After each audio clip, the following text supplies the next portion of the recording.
नमस्कार दोस्तों, कैसे हो आप सब। आशा करते हैं आप सभी बढ़िया होंगे। उत्तर प्रदेश में हाल ही में जो 513 मदरसे हैं उन्हें उत्तर प्रदेश सरकार ने बंद करने का ऐलान किया है। दोस्तों, उत्तर प्रदेश में करीबन 25,000 मदरसे हैं वो संचालित हैं, जिनमें से 8,500 मदरसे ऐसे हैं जिन्हें किसी भी तरह की कोई मान्यता नहीं है, बगैर मान्यता के चल रहे थे, जिनको सरकार ने बंद कर दिया था। और अभी हाल ही में 513 मदरसों को जो है बंद करने का ऐलान किया है।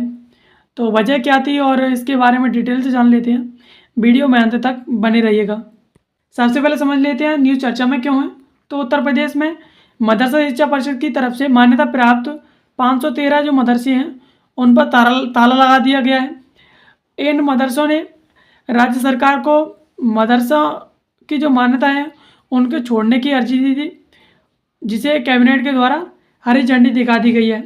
मंगलवार को उत्तर प्रदेश मदरसा शिक्षा परिषद की बैठक हुई थी, जिसमें इन मदरसों ने मान्यता समाप्त किए जाने के लिए जो प्रस्ताव है उसको स्वीकृति दे दी गई है। मंगलवार को बैठक हुई थी, उसमें इन मदरसों की तरफ से जो है इनकी मान्यता समाप्त करने के लिए प्रस्ताव आया था, जिसे कैबिनेट की बैठक के द्वारा और मदरसा शिक्षा परिषद की बैठक के द्वारा हरी झंडी दिखा दी गई है, स्वीकृति दे दी गई है। अब इस संबंध में नियमावली 2016 के मुताबिक आगे की कार्रवाई के लिए एक रजिस्ट्रार को अधिकृत किया गया है, जिसे इन मदरसों के संचालकों ने अपनी मान्यता समाप्त करने के लिए अर्जी दी थी। यूपी में पिछले कुछ समय में बिना मान्यता के चलने वाले मदरसों के फर्जीवाड़े पर सरकार द्वारा की गई सख्त कार्रवाई के बाद इन मदरसा संचालकों ने फैसला लिया है, जिसे मदरसा बोर्ड के द्वारा स्वीकृति दे दी गई है। अब रिन्यूअल की जो प्रक्रिया है मदरसों की वो और ज़्यादा जटिल हो गई है। उत्तर प्रदेश में मदरसा संस्थानों की जो रिन्यूअल की प्रक्रिया है वो जटिल हो गई है।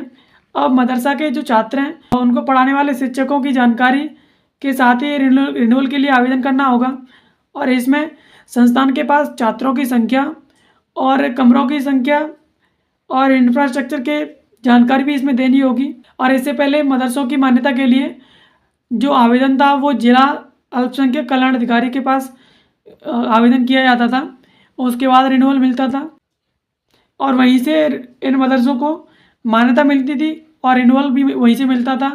अब ये जो अधिकार है वो मदरसा शिक्षा परिषद की जो रजिस्ट्रार हैं उनको दे दिया गया है। अब रजिस्ट्रार के स्तर पर जांच करने के बाद ही मान्यता मिलती है। अब इसके लिए जिलों से लखनऊ जाना भी कठिन हो गया है, और यूपी के जो मदरसा बोर्ड के सदस्य हैं कमर अली, वो भी इससे इत्तेफाक रखते हैं। उनका कहना है कि मदरसों को एक निश्चित अवधि में जो है मान्यता दिलानी होती है और रिन्यूअल कराना होता है, जो कि अब एक जटिल प्रक्रिया हो गई है। मदरसे अपने यहाँ बच्चों को पढ़ाते हैं, इसलिए उनमें अनेक मदरसों ने बेसिक शिक्षा परिषद से मान्यता ली है। अब ये मान्यता है वो जिला बेसिक शिक्षा अधिकारी से मिल जाती है। ऐसे में मदरसा बोर्ड से मान्यता की मुश्किल प्रक्रिया में संस्थानों को एक विकल्प दे दिया है कि वो बेसिक शिक्षा जो परिषद है उससे भी मान्यता ले सकते हैं। अब इसमें जो सामान्य पाठ्यक्रम है उसे शामिल करना अनिवार्य है। बेसिक शिक्षा बोर्ड से मान्यता प्राप्त करने वाले मदरसों को सरकारी स्कूलों में होने वाली पढ़ाई और सिलेबस लागू करना होगा। ऐसे में धार्मिक शिक्षा का स्तर भी सिमटने की आशंका जाहिर की जा रही है। बेसिक शिक्षा बोर्ड से मान्यता हासिल करने वाले वित्त रहित स्कूलों की तर्ज पर काम करेंगे ये मदरसे, और इनमें विज्ञान, गणित, हिंदी के साथ साथ उर्दू और फारसी की भी पढ़ाई होगी। ऐसे में बोर्ड का चिंतित होना जायज़ है।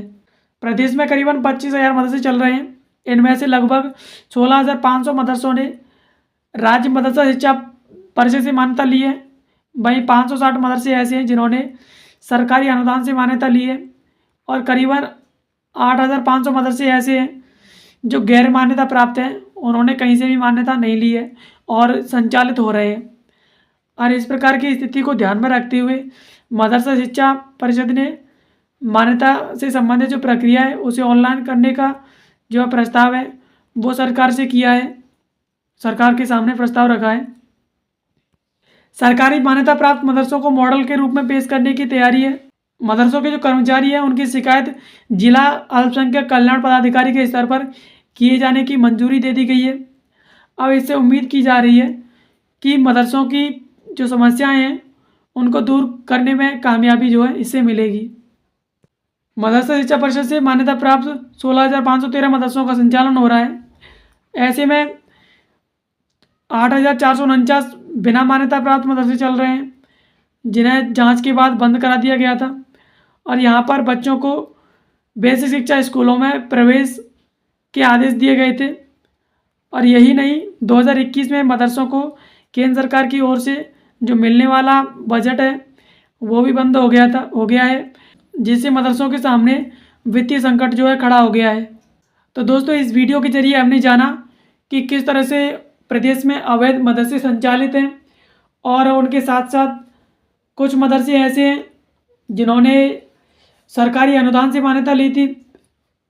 अब उनको बेसिक शिक्षा परिषद के आधार पर जो है पाठ्यक्रम लागू करना होगा। और जिन मदरसों ने मदरसा शिक्षा बोर्ड से मान्यता ली है उन्हें मदरसों के हिसाब से जो है जो पाठ्यक्रम है वो संचालित होगा। और जिन मदरसों ने मान्यता नहीं ली है, करीबन 8,500 मदरसे ऐसे हैं जिन मदरसों ने मान्यता जो है ना तो मदरसा शिक्षा बोर्ड से ली है और ना ही बेसिक शिक्षा बोर्ड से ली है। अब उन मदरसों को सरकार ने जांच करके बंद करवा दिया है। अब हाल ही में 513 जो मदरसे हैं उन पर ताले लगा दिए गए हैं, और अगर ऐसे ही और मदरसे मिले तो उन पर भी जांच की कार्रवाई होगी और उनको भी बंद करा दिया जाएगा। और जो मदरसे हैं उनके रिन्यूअल की प्रक्रिया भी जो है जटिल हो गई है। पहले जो है मदरसों को रिन्यूअल के लिए मदरसा शिक्षा बोर्ड के पास जाना होता था। अब सरकार ने मदरसों की जो प्रक्रिया है रिन्यूअल की, उसे देखते हुए उनके पास एक विकल्प और जो है बेसिक शिक्षा बोर्ड का बेसिक शिक्षा परिषद है, उसमें जो है रजिस्ट्रेशन का जो उसके जरिए मान्यता लेने का एक विकल्प और जो है सरकार ने उनको दे दिया है। तो आशा करते हैं ये वीडियो आपको पसंद आया होगा। ऐसे वीडियोस को देखने के लिए आप कंसीडर है इस चैनल को सब्सक्राइब कर लीजिए, और इससे संबंधित PDF के लिए आप टेलीग्राम चैनल को ज्वाइन कर सकते हैं। और कंसीडर IAS जो है इंस्टाग्राम पर भी है, तो आप इंस्टाग्राम अकाउंट को भी यहाँ से इस लिंक पर क्लिक करके फॉलो कर सकते हैं। वीडियो देखने के लिए आप सभी का धन्यवाद। मिलते हैं किसी नए वीडियो में किसी नए टॉपिक के साथ।